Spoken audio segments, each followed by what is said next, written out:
নমস্কাৰ, মোৰ নাম অৰ্ণৱ শইকীয়া। মই বিষ্ণুপ্ৰসাদ ৰাভাৰ বিষয়ে চমুকৈ দুষাৰি মান ক'ম। বিষ্ণুপ্ৰসাদ ৰাভাৰ জন্ম 1909 চনৰ 31 জানুৱাৰী তাৰিখে ঢাকা চহৰত হয়। তেওঁৰ পিতৃৰ নাম গোপাল ৰাভা আৰু মাতৃৰ নাম গেঠি ৰাভা আছিল। তেখেতে প্ৰাথমিক শিক্ষা ঢাকাত আৰু স্কুলীয়া শিক্ষা তেজপুৰত আৰম্ভ কৰিছিল। তেওঁ স্কুলীয়া শিক্ষাৰ লগে লগে সংগীতও শিক্ষা আৰম্ভ কৰিছিল। তেওঁ সংগীতক জ্যোতি ৰাভা সংগীত বোলা হয়।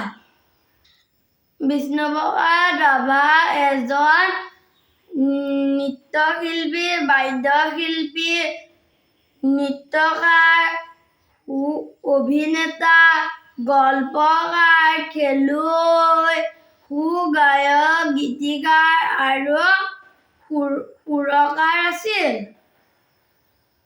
তেখেতে অসমীয়া, ইংৰাজী, হিন্দী, সংস্কৃত আৰু বড়ো আৰু ৰাভা ভাষাও জানিছিল। তেখেতে 1940 চনত কাশী হিন্দু বিশ্ববিদ্যালয়ত শিৱ তাণ্ডৱ নৃত্য, ওজাপালি নৃত্য আদি 108 বিধ নৃত্য প্ৰদৰ্শন কৰিছিল।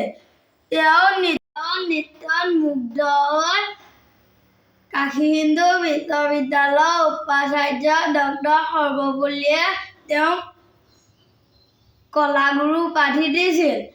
এই মহান ব্যক্তিজনৰ 1969 চনৰ 20 জুন তাৰিখে মৃত্যু হয়।